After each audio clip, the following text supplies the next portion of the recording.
Okay, Eric, welcome to the archive. How are you doing today? I'm doing very well, Garrett. I appreciate your attention and time today. Yeah. All right, so you were a bartender for like 20 years. Correct. Okay. So what was the year you started and what got you started for bartending? So I began August of 1984. And what's significant about that is coincides with the month that I became 20 years old. And in the state of New Hampshire that year, that was the drinking age. And by and large, bartenders were not able to start serving until they were of age themselves to drink. So I began that year, and I got my start at a small college pub at Keene State College. And what was significant about that is most colleges would be in like a small town. That's not unusual. University of New Hampshire in Durham is a great example of that. But most of them did not have on campus pubs or bars. Keene State did. And what was also unusual is that bar, that pub, was run by students. It was overseen by the director of beverages, and uh, that gentleman's name at the time was Ron Wajda.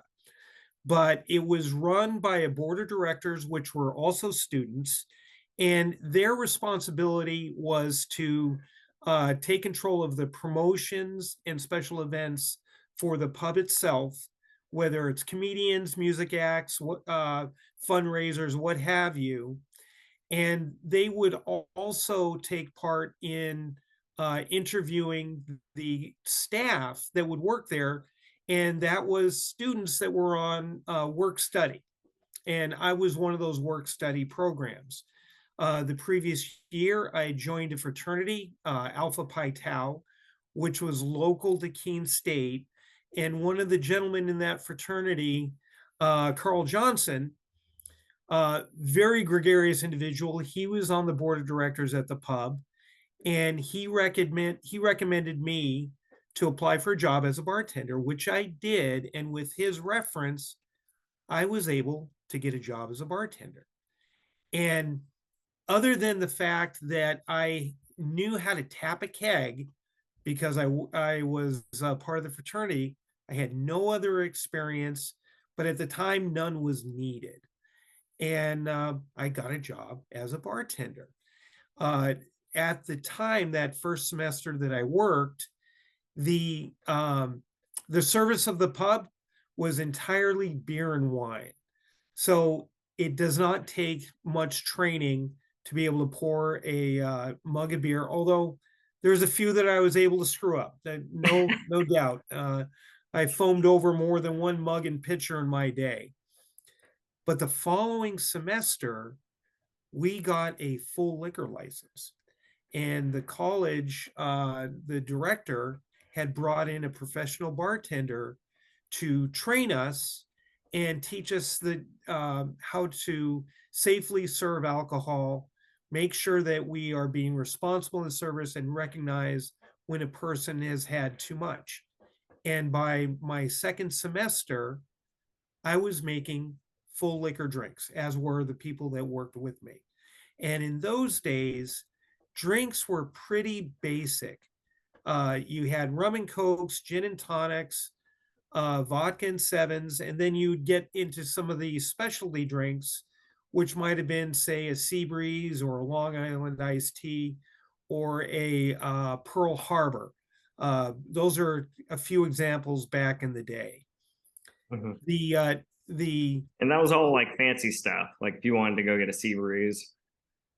so um, what you see is drinks change, and it's almost from decade to decade. And when people started going out to bars after World War II, when they got back and the baby boomer generation was going in the 50s, you saw a big rise in social drinking. And just for context, if you remember, in the 20s, you had prohibition. You could not drink.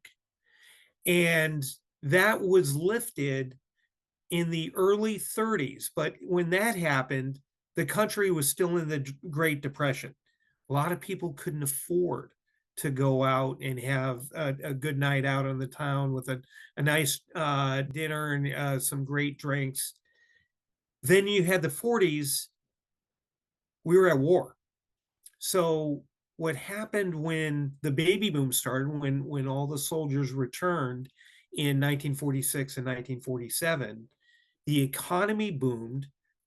People were pairing up, hence the baby boom.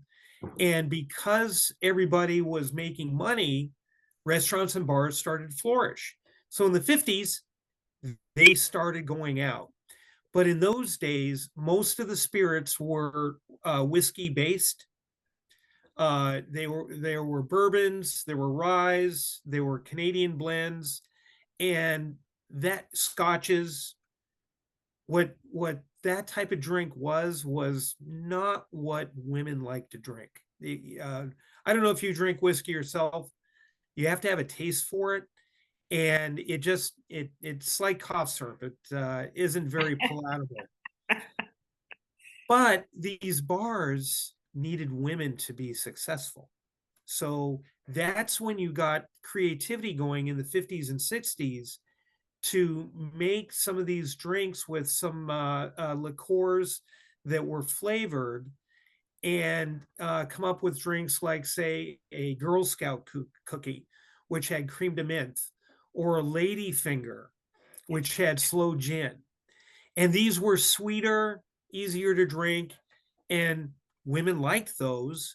And it was easier to get more people to come out because the guys are going to go where the women go. So hence the 70s, where you got a more uh, kind of a purpose towards developing drinks that were easy to drink. And the best way to do that were to start mixing these drinks with juices. So you had the standard, I call it the granddaddy of all juice cocktails, the screwdriver. And it got its name because construction workers in the 40s and 50s would bring vodka and orange juice with them for their lunch. And on their lunch break, they would mix vodka and orange juice and stir it with a screwdriver. And that's where the name came from. But then when you got into the 70s and 80s, there was a whole menu of drinks that you built off of the screwdriver. If you took a screwdriver and added cranberry juice to it, that was a Madras. If you took the orange juice out and added grapefruit juice, so it's vodka, grapefruit, and cranberry, that's a sea breeze. If you switch the grapefruit to pineapple juice, that's a Hawaiian sea breeze, and so on and so on. So there came to be a standard about 50, 60 drinks with different combinations of juice and liquor, and hence the names that went behind them. And this is something that was very important as to the drinks in those days as to the drinks today. And also coincidentally, there was a rise in a restaurant chain called TGI Fridays that had gained popularity, and much like McDonald's, was spreading all over the country. And it was known for its high quality menu and its handcrafted cocktails and the intense training that went behind it and the creativity for its menu. But if you took a drink like, say, a White Russian, that is vodka, Kahlua, and milk. Now, vodka is recognized as a Russian liquor, so hence the Russian, and the milk is white. So when you mixed them together, it was a White Russian, and it made it easy to learn the drink and remember the drink, and also make variations. Like if you pulled the vodka out of a White Russian, you had Kahlua and milk. That's a sombrero. and Kahlua is a Mexican liqueur. Sombrero is a Mexican hat, and so on and so on. So by the time you got to the 70s and into the 80s, there is a big variety of juice drinks and cream drinks, as well as different style of beers, both in bottle and tap. And people were going out to meet each other and have a good time. And that was the atmosphere that I began my career in. All right. So you said that there was like a small town pub at Keene Yes, State. So there was only yes. one bar, only one alcohol establishment at the time On campus. On on campus. campus. Okay. In town, and Keene is a small town, there was probably a handful or a handful to a dozen of different places that people could go. Okay, a handful to a dozen. All right. Yes. So does that mean so back then, because like everybody like nowadays there's pretty much like a microbrewery or a bar on just about every corner. Um, Correct. what was what was the bar scene like comparatively back then? So the bar scene was very similar to how the people that were going out at the time learned to drink themselves. Mhm. So if you go back to when the drinking age, and like I said, it was still 20 when I started. The following year, it was raised to 21, and different states throughout the country were going. Excuse me, were going with the flow, and there was a renewed um, initiative for safety with alcohol, because as people were going out more and more, you saw more instances of drunk driving and deaths from drunk driving. And it was a difficult situation because people did not want their social rights to be interfered with. They wanted to go out, they wanted to drink, they wanted to have a good time, and they wanted, quite frankly, to drink a little bit too much. So to answer your question, a lot of the people at the time were sneaking drinks in high school. They had older siblings or friends that were buying beer or wine for them, uh, particularly when the age was still 18, and you could still find high school seniors with access to alcohol. So they were slowly raising the drinking age in the States, but people were learning to drink in house parties, in fraternity parties, or pubs that were just slinging beer very quickly, and they had loud jukeboxes or bands playing. Tended to be a rowdy atmosphere. So that was the difference that you saw in those days as opposed to today. Most often when you go into a restaurant or bar, there it may be busy, but it tends to be kind of quiet. Whereas in the 70s, 80s, and 90s, if you walked into a pub, bar, or nightclub, it was standing room only at the bar, two or three deep, and the bartenders were just slinging drinks out as fast as they could. Mhm. So it would not be unusual for someone to go in, sit down, whether they're with a group of guys or with a date, for each person to have anywhere from 2 to 6 drinks in a 2 or 3 hour period. Quite frankly, that's too much.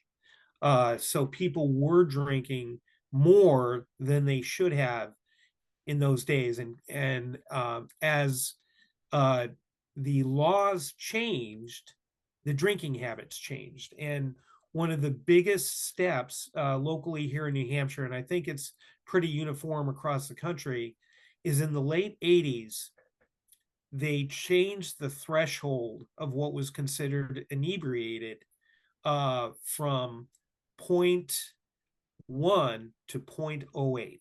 And what that is a BAC, a blood alcohol content. And if someone had zero point 0.1, that means 1 part alcohol for every pint of blood in your system, like a shot. And that's too much. That's something that's enough to make a person be drunk. And it usually takes one drink per hour to get somebody to a blood alcohol content of 0.1. So what they wanted to do was reduce the consumption of less than one drink per hour. So they made the threshold 0.08. And that was one of the first things that started to happen, which slowed down the service of alcohol. And restaurants were dealing with it in different ways. They were limiting, in some cases, 2 drinks per person, but mostly, and this is what I preferred, they really educated the bar staff as to what responsible service was, not only to mentally be able to track how much you've served someone, but also observe the effects that it might have, whether it's in their speech, their mannerisms, their demeanor, anything that would give you a clue as to whether or not someone had had something or had too much to drink. Okay. Now, that never happened before, right? it did not happen to that extent, because what was happening, if you think what I've laid out over the previous half century, restrictions for alcohol were being lifted, and people were becoming more free with their money and their time, and social drinking was absolutely on the rise year over year. So to your remark, that is the first time, to my knowledge, since they had started prohibition, which restricted alcohol, that was the first time that they started to pull back. So yes, you're right. And I will, even though this anecdote that I'm going to share um, comes out a little bit later in my career, I think now would be a good time to share an incident where somebody that is fully trained, has a lot of knowledge and experience, and along with that, a little bit of an ego as to, hey, I know what I'm doing. I'll share an experience when later on in the mid 90s, I was the head bartender at the casino ballroom at Hampton Beach.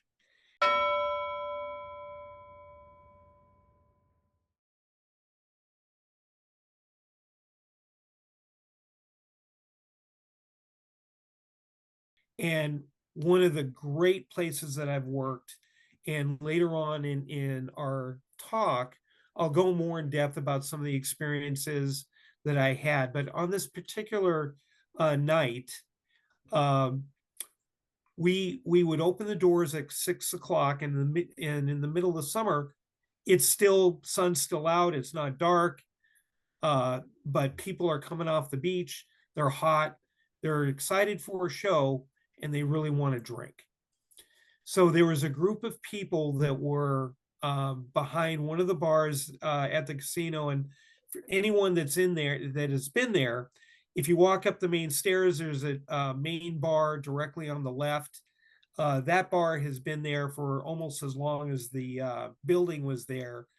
And that was the bar that I ran. I mean, I ran all the bars in the building, but that's where I worked. And I had 3 or 4 bartenders with me behind that bar, as well as a corresponding number of barbacks, which made sure that we had enough ice and beer and liquor to keep our service. So I was at one end of the bar that faced toward the stage, and I would wait on customers as well as servers that would bring drinks out to the crowd. But I had noticed in the back of the bar, there was a group of about 6 people, and music was playing, the opening act was out, and I just noticed this one individual that was really bobbing his head, and it stuck out to me. So I went and I walked back, and I had some other bartenders that were working that part of the bar with a bar back, and I didn't have time. I just pointed him out, and I said, I want that individual to be shut off. He's had too much. I can tell right now that he shouldn't have any more. And they're like, okay.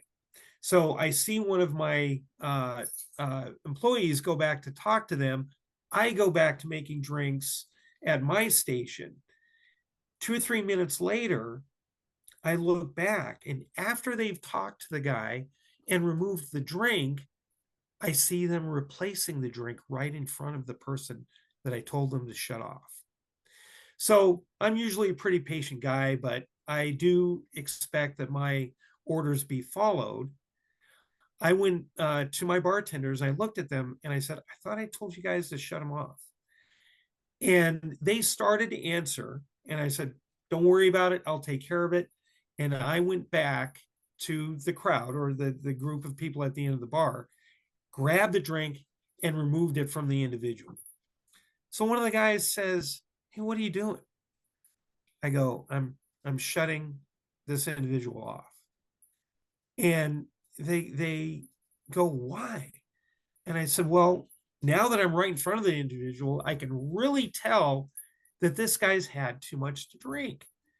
He's bobbing his head, he's shaking all over the place, and his eyes are going everywhere, every different direction. He's clearly smashed.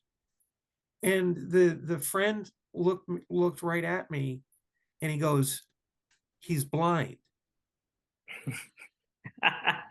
Now, you got to just imagine, I'm looking at this guy and his eyes are rolling up into his head. They're going different directions.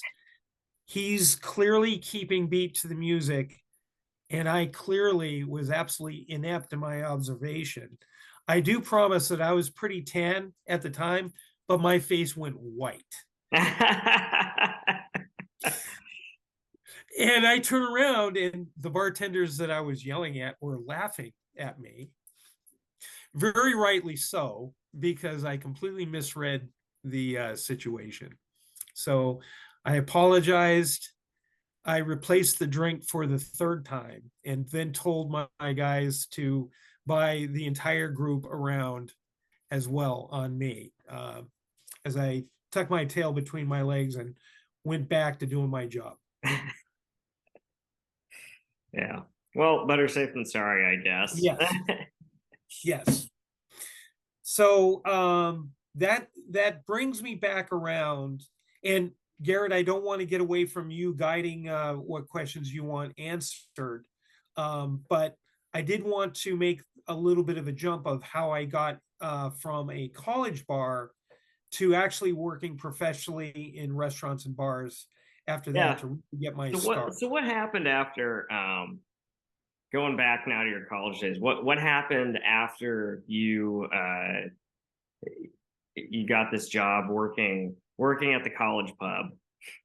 Did you decide you wanted to go elsewhere? Did somebody offer you something?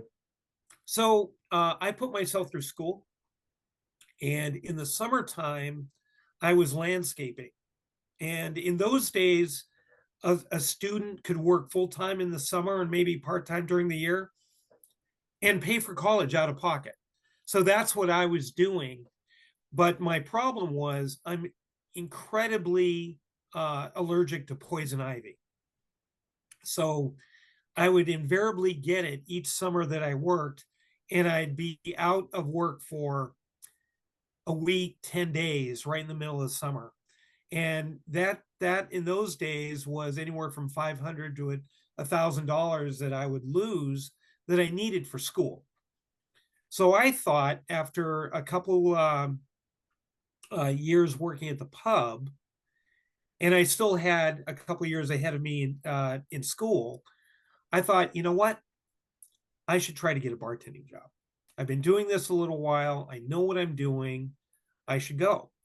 And there was this new restaurant that had opened up in Nashua on Spitbrook Road and Daniel Webster Highway. It was an old bowling alley that was converted into a restaurant, and it was called Chestnuts. And at the time, it was an incredibly busy place, very, very popular. And we talked before a little bit about Fridays. Chestnuts took the theme that Fridays had, where they had eclectic antiques on the walls for decoration, old movie posters, stuff like that. And Chestnuts did it one better, where they would put a classic antique car right in the lobby as you walked in. And the gentleman that owned Chestnuts, he started a small chain, 3 locations for Chestnuts: Nashua, Haverhill, and Manchester. And the gentleman's name was Dave Murray, and he owned all the Burger Kings in New Hampshire and northern Massachusetts. So he got into the restaurant, full service restaurant space a little bit, and he would put cars from his own car collection into the restaurant, which really gave it a fun flavor. So when I got out of school that spring for the summer, I went and I applied to be a bartender at Chestnuts. And I walked in, I filled out an application, and I asked to see the bar manager. Bar manager came out, shook my hand, very nice. And we sat down for a few minutes, and he said, I'm sorry, I'm full. I'm fully staffed. I don't have any openings right now. But if something happens, I'll certainly keep you in mind if something comes up. So I'm like, okay, thanks. And I went back to my house in Hudson, and not frustrated, not discouraged in any way, shape or form. Very much liked what I saw in the restaurant, and I really wanted to work there. So 2 days later, and this is not an exaggeration, 2 days later, I went back, went to see the hostess again, and I went during lunch because I knew that'd be a slower time. Asked if the manager was available. He came out. He looked at me. He says, I just talked to you a couple days ago. And I said, yeah, but you said if there's any openings that you'd give me, give me some consideration. And he goes, well, it's been 2 days. There's no openings. And I'm like, okay. And shook his hand. I left, and it still wasn't sinking in. I was in college, but an education does not always equate to wisdom. And I came back again a couple days later, and it's still in the same week. And I came back, I think at this time it's Thursday or Friday. He comes out again, and he goes, "Are you kidding me?" He goes, I don't have any spots. And I said, well, I just want to make sure that I'm timing this right. So if something comes up, I'm here. And he sits down and he's thinking, and he's looking at how long I've been behind a bar. He's like, okay, so you know how to make all the drinks? Like I said, I do. How long you've been doing it? 2 years. And I said, I've been alcohol safety training. There's a couple names for it in those days. It was called TIPS or Serve Safe. And I think TIPS was trained intervention for protective service of alcohol or something. I'm gonna have to Google that one. I apologize. TIPS did stand for something. But I explained that I'd had some education. He goes, listen, I respect your perseverance.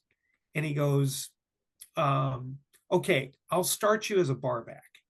And what a barback does, very similar to a busboy in a dining room, he makes sure that the bar has enough glassware, enough ice, enough juices and mix, enough bottled beer, and changes any kegs. He assists the bartender with what they need to do when they get busy. So I got hired as a barback, and they trained me, and I was behind a bar, and that was enough for me at the time. I'm like, hey, I'm working in a bar. This is great. And I didn't make as much money as the bartender did. They would tip me out at the end of the shift.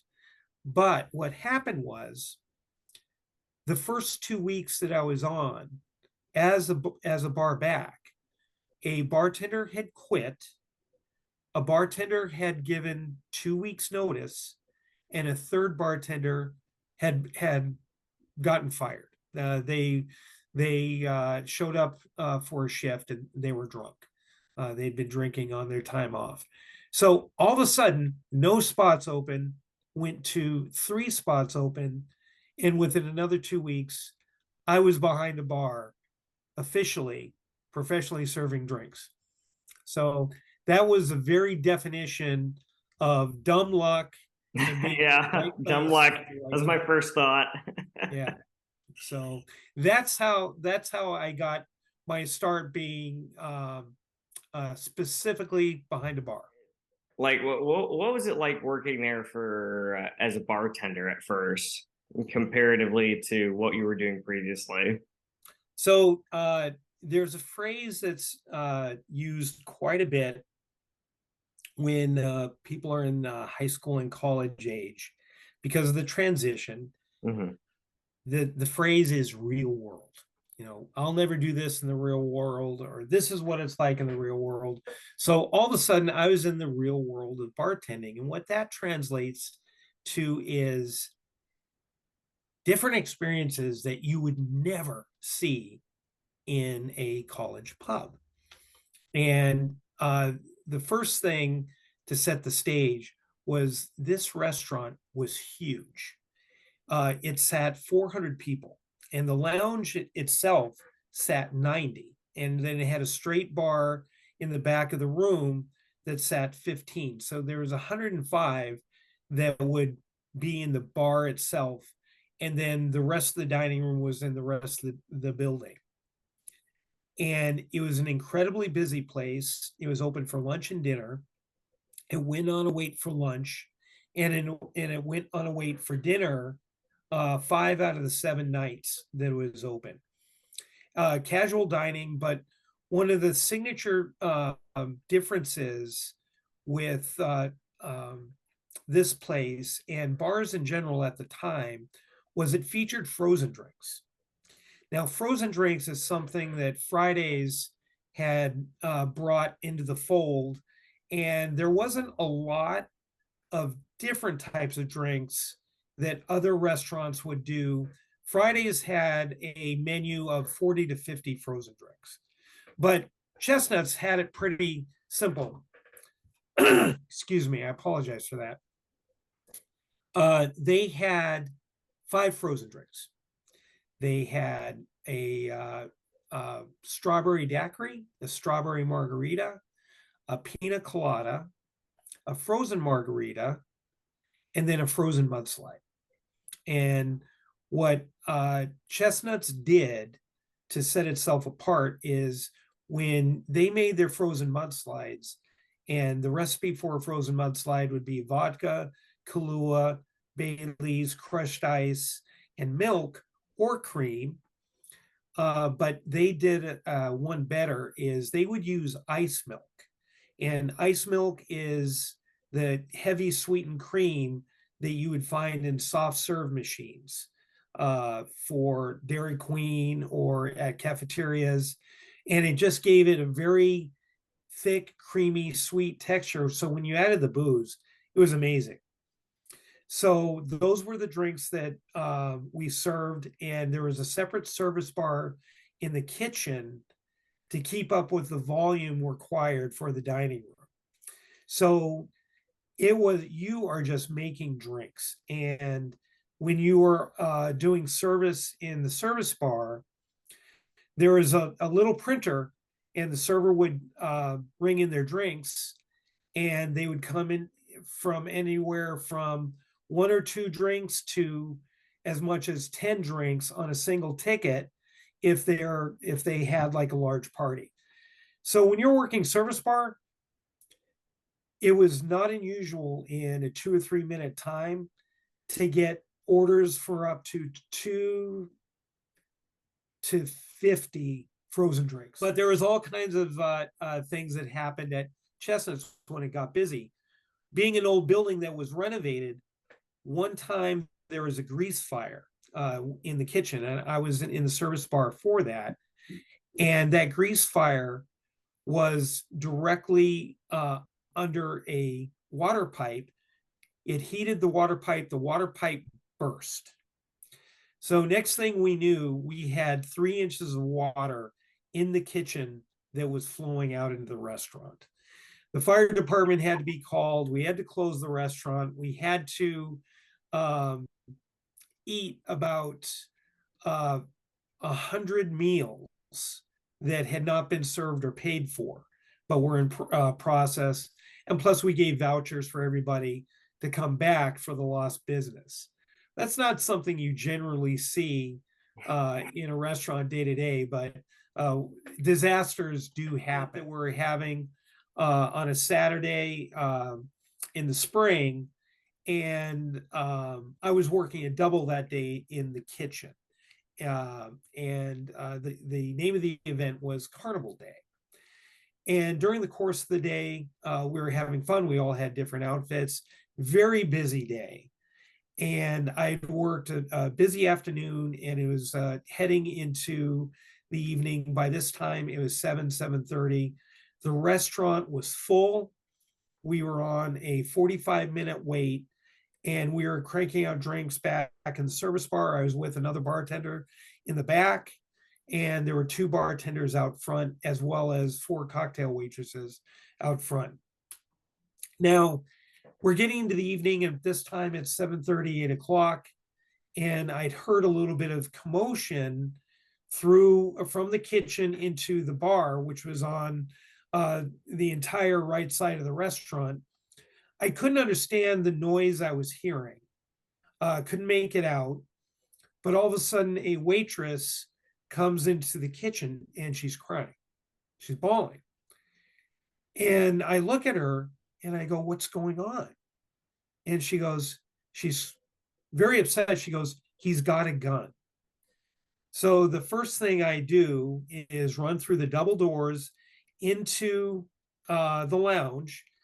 I go up a small set of stairs, about 4 steps, and that directly goes into the far left side of the straight bar that's in the back of the room. When I look into the room itself, I don't see anybody. The reason why I don't see anybody is all the 90 people that were in the lounge were on the floor. And I look behind the bar, and I can't see anything behind the bar except for Norm, who's standing at the far other end, and he's shaking his hand. He's waving it like this. And then I see the other bartender, Bob. He's on the floor, he's on the ground, and it looks like he's wrestling somebody. So I'm not thinking. I run back there, and I jump on the 2 of them, and I grab this individual around his waist that Bob is wrestling with, and Bob is on his back. The individual's on top of him. I'm on top of the other guy with my hands around his waist, and I can't see him. I just know he's big and he's strong. I still don't know what's going on. So I'm yelling at Bob. I go, "Bob, what's going on?" And he goes, "Eric, do you have the gun?" I go, "I don't have the gun." "What gun?" And Bob goes, "I don't have the gun." And he goes, "He's still got the gun." So at this point, I realize, okay, there's a gun between the 3 of us. And Norm had come back. And what had happened is this gentleman jumped behind the bar with Norm and Bob behind it. And when Norm had his back to him in the middle of the bar, Norm turned around to see what was going on. And there was a gun in his face.